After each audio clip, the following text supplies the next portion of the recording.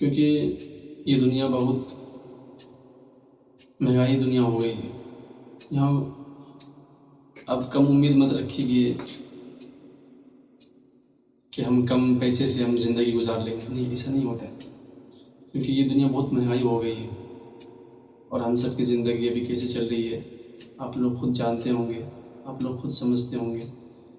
ہماری زندگی جب شروع ہوئی، جب میں اسکول میں پڑھا کرتا تھا، تو اسکول سے میں 2 یا 3 کلاس پڑھا، پہلے نرسری، LKG UKG پڑھا، پھر اس کے بعد میں اسکول میں پڑھائی چھوڑ دیا، پرائیویٹ اسکول میں۔ پھر اس کے بعد ہمارے امی ابو، ہمارے ماں باپ جو ہوتے ہیں، اس نے سرکاری اسکول میں پھر مجھے بھیجا۔ سرکاری اسکول کے اندر تیسرے کلاس میں مجھے وہاں داخلہ ہوا۔ پھر تیسری کلاس سے پڑھتے پڑھتے چوتھی کلاس میں گیا۔ چوتھے میں پڑھتے پڑھتے پھر ہمارے ماں باپ کیا سوچے کہ ہم اپنے بچے کو اسکول میں نہیں، ہم اپنے بچے کو مدرسے بھیجیں گے۔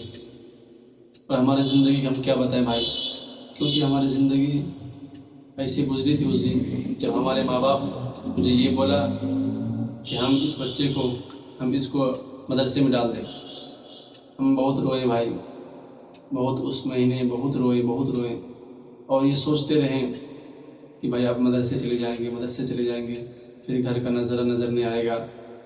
آج سے 2015 میں 10 سال پہلے، آج سے 2026 چل رہا ہے، آج سے 11 سال پہلے ہمارے امی ابو یہ سوچے تھے کہ ہم اس بچے کو مدرسے بھیج دیں گے، وہیں پڑھے گا، حافظ بنے گا، عالم بنے گا۔ تو ہماری زندگی وہیں سے شروع ہوئی بھائی، کیونکہ ہم نے اسکول پڑھنا چھوڑ دیا۔ پھر اس کے بعد ہمارے ماں باپ مجھے مدرسے بھیج دیا۔ تو مدرسے بھیجنے کے بعد ہم پڑھے، مدرسے میں جم کے پڑھے، خوب پڑھے۔ مدرسے کے اندر کھانا کیا چیز ملتا تھا بھائی، دال چاول، سوکھا روٹی، سبزی کے اندر یہ نہیں، سبزی کے اندر صرف پانی، آلو کچا، پتہ نہیں بہت کھانا ایسے ملتے تھے، پھر بھی مجھے رہنا پڑتا تھا، کیونکہ ہمارے ماں باپ کا شوق تھا، ہمارے ماں باپ کا مرتبہ تھا۔ ہمارے ماں باپ کا یہ سوچتا تھا کہ ہمارے بچے بہت بڑے آدمی بنے اور حافظ قرآن بنے، جو ہر کسی کے پاس دولت یہ نہیں ہوتی ہے حافظ قرآن کا۔ آج کل ہماری زندگی میں، آج کل ہمارے معاشرے کے اندر بس پوری دنیا لوگ یہ سوچتے ہیں کہ ہم اپنے بچے کو ڈاکٹر بنائیں، انجینئر بنائیں، سب کچھ بنائیں، پولیس بنائیں، آرمی بنائیں، لیکن کوئی یہ نہیں سوچتا ہے بھائی کہ ہم اپنے بچے کو حافظ قرآن بنائیں۔ لیکن ہمارے ماں باپ کے دلوں کے اندر یہ بھی تھا کہ ہم اپنے بچے کو حافظ قرآن بنائیں، اچھا آدمی بنائیں۔ حالانکہ اچھا پیسہ نہ کماتا ہو، لیکن پھر بھی اچھا آدمی بنے. ہمارے ابو بھی الحمدللہ حافظ قرآن ہیں. تو اسی وجہ سے ہمارے ابو یہ بھی سوچے کہ ہمارے بچے بھی حافظ قرآن بنے اور دین کا کام کرے، دین پہ چلے، دنیا کے کاموں میں نہ چلے. ہمارے ابو بھی پہلے مزدوری کرتے تھے، لیکن ہم اپنے ابو کو مزدوری دیکھیں کہ بھائی کس طریقے سے مزدوری کرتا ہے. حافظ قرآن آدمی مزدوری کر رہا ہے. تو ہمارے دلوں کے اندر یہ بھی بھٹکا کہ بھائی ہم نہیں پڑھیں گے، ہم کام کریں گے، ہم انجینئر بنیں گے، اسکول میں پڑھ کے بہت بڑے آدمی بنیں گے، سرکاری نوکری لیں گے. ہمارے دلوں کے اندر بھی یہ ہوا، کیونکہ بھائی آج کل ہر چیز پیسے سے ہوتا ہے، اسی وجہ سے ہمارے دلوں کے اندر بھی یہ آیا. لیکن پھر بھی ہم سوچے کہ نہیں، حافظ قرآن بن جاتے ہیں، اس کے بعد پڑھائی چھوڑ دیں گے. پھر ہم یہ سوچنے کے بعد بہت پڑھائی محنت سے کیے، اور سب سے پہلے ہم مدرسے گئے. کہاں؟ بھاگلپور مدرسہ اسلامیہ قاسمیہ، سردارپور چمپا نگر، بھاگلپور بہار. اس مدرسے میں گئے پڑھنے کے لیے. تو اس میں نورانی قاعدہ پڑھایا گیا. نورانی قاعدہ پتہ نہیں کیسے پڑھایا، نہیں پڑھایا، نہیں تختی وغیرہ سب، قاعدہ وغیرہ سب نہیں پڑھایا مجھے. اور ہم یہ سوچتے رہے کہ بھائی ہم کس طریقے سے پڑھ رہے ہیں، اور اچھا پڑھ رہے ہیں یا خراب پڑھ رہے ہیں مجھے نہیں پتہ. ہمارے امی ابو فون کر کے پوچھتا تھا کہ بیٹا اچھا پڑھائی ہو رہا ہے کہ نہیں ہو رہا ہے، تمہاری اچھی پڑھائی ہو رہی ہے نہیں ہو رہی ہے. ہم بولتے تھے کیا بہت اچھا پڑھائی ہو رہی ہے. مجھے کیا پتا کہ ہم، کیونکہ پہلی بار ہم مدرسے گئے ہیں، اور مجھے تو پتہ یہ نہیں کہ اچھا پڑھائی ہوتا ہے کہ کس کو بولتا ہے، اور خراب پڑھائی کس کو بولتا ہے، مجھے تو نہیں پتہ. مجھ سے بھی چھوٹے تھے. ہمارے ابو جب بھی پوچھتے تھے فون کر کے یہی بولتے تھے ہم، کیا نہیں اچھا پڑھائی ہو رہا ہے، ہم یہی پڑھیں گے. وہاں پڑھنے کے بعد 1 سال بیت گیا، تو ہم ناظرہ مکمل کر لی، ناظرہ پڑھنے آ گئے قرآن. پھر اس کے بعد دوسرے سال گئے تو اماں پارا حفظ کیے وہاں اسی مدرسے میں، بھاگلپور کے مدرسے میں. لیکن اس مدرسے کے اندر مجھے یہ نہیں پتہ تھا کہ بھائی اس مدرسے کے اندر اچھا پڑھائی ہوتی ہے. یہ پڑھائی مجھے جب پتہ چلا جب اس مدرسہ کو ہم چھوڑ کے چلے گئے. اس مدرسہ کو چھوڑ کے ہم گئے تو اپنے گھر گئے. پہلے ہمارے امی ابو بلائے کہ آ جاؤ گھر آ جاؤ، اس مدرسے میں تم کو نہیں بھیجیں گے. کوئی ہمارے رشتہ دار، ہمارے بھائی لگتے ہیں، ہمارے رشتہ دار تھے، وہ دلی میں رہتے تھے، کام کرتے تھے. اس نے اپنے بیٹوں کو بھی دلی کے مدرسے میں ڈالا، اور مجھے بھی وہیں بھیج دیا دلی کے مدرسے میں.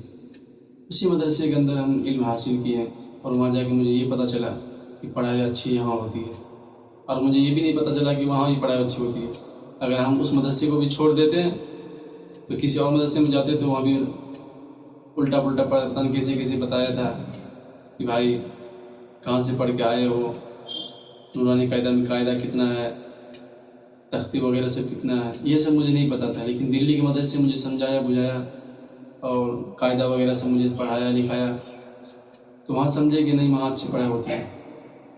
تو آپ لوگوں کو بھی بس یہ سوچنا کہ اگر کسی مدرسے میں پڑھتے ہو تو ایک ہی مدرسے میں اگر پورے پڑھ لیے تو پورے حافظ قرآن بن گئے، تب جا کے آپ کو پتہ چلے گا کہ نہیں اچھی پڑھائی ہوتی ہے. ہم کسی مدرسے کے بارے میں برائی نہیں کرتے، ہم بھی وہاں پڑھے ہیں تو اچھے وغیرہ 1.5 سال پڑھے وہاں اس مدرسے کے اندر، 2 سال پڑھے بھاگلپور کے مدرسے میں. اگر ہم پورے وہاں پڑھ لیتے ہیں، حافظ بن جاتے ہیں، تب مجھے پتہ چلتا کہ نہیں اچھی پڑھائی ہوتی ہے. کیونکہ اگر مدرسہ بدلتے رہو گے، مدرسہ اس مدرسے سے اس مدرسے میں جا رہے ہو، پھر اس مدرسے سے اس مدرسے میں جا رہے ہو، ہر سال مدرسے بدلتے رہو گے، پھر آپ کو سمجھ میں نہیں آئے گا کہ مجھے اچھی پڑھائی کہاں ملے گی. پھر یہ بھٹک جاؤ گے پوری دنیا میں، مجھے اچھی پڑھائی ملے گی کہاں، آپ کو نہیں پتہ چلے گا.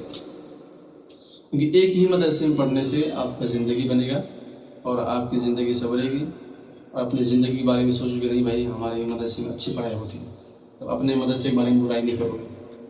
ویسے بھی ہر مدرسہ اچھا ہے دنیا کے اندر، کسی مدرسے چلے جاؤ وہاں کی پڑھائی بھی اچھی ہوتی ہے. اگر ایک ہی مدرسے میں پڑھتے رہو تب اچھی ملے گی آپ کو، نہیں تو نہیں. تو دلی کے مدرسے میں پڑھے، وہاں پہ بہت محنت کیے، اپنی زندگی میں بہت زیادہ محنت کیے. ہمارے استاد بہت مارا کرتے تھے، بہت زیادہ مارتے تھے، اور مارتے بھی تھے، بہت پیار محبت بھی کرتے تھے. نورانی قاعدہ پڑھایا مجھے پہلے، نورانی قاعدہ کی مجھے تختی یاد نہیں تھا، تختی پڑھایا، ناظرے میں بٹھا دیا تھا مجھے. تختی وغیرہ سے پڑھنے کے بعد پھر مجھے حفظ میں بٹھا دیا. ناظرہ نہیں پڑھایا مجھے، حفظ میں بٹھا دیا ہمارے استاد. بولتا تھا ہمارے استاد کہ آپ کو نظرہ تو آتا ہی ہے، آپ کو قاعدہ پڑھنے کے بعد آپ کو حفظ بٹھا دیں گے اور آپ حفظ کر لینا۔ تو ہم اپنی زندگی میں جب حفظ کرنے بیٹھے تب یہ سوچے بھائی کہ اب مجھے حافظ قرآن بننا ہے تو بننا ہے۔ ہمارے امی ابو فون کر کے پوچھتے تھے کہ بھائی اچھا پڑھائی ہوتی ہے وہاں دلی کے اندر؟ ہم بولے کہ ہاں اچھی پڑھائی ہوتی ہے۔ ہم کیا بولتے بھائی، مجھے تو پتہ ہی نہیں کہ اس مدرسے میں اچھا پڑھائی کہاں ہوتی ہے۔ مجھے بس یہ پتا تھا کہ کھانا اچھا ملتا ہے، پڑھائی ٹائم پہ ہوتی ہے، بس مجھے اچھا پتہ چلتا ہے۔ اب مجھے کیا پتہ، کیونکہ آپ کسی مدرسے میں پڑھو نا آپ کو اچھا ہی لگے گا، آپ اس مدرسے سے نکلنے کے بعد پتہ چلے گا کہ اچھی پڑھائی ہوتی ہے اس مدرسے میں یا نہیں ہوتی تھی۔ تو آگے کی انشاءاللہ کہانی اب ہم کل سنائیں گے کہ ہمارے حفظ کے دوران کس طریقے سے ہماری زندگی گزری۔ انشاءاللہ اگلی ویڈیو میں ملتے ہیں، اور جانے سے پہلے اس ویڈیو کو سن کر جانے سے پہلے آپ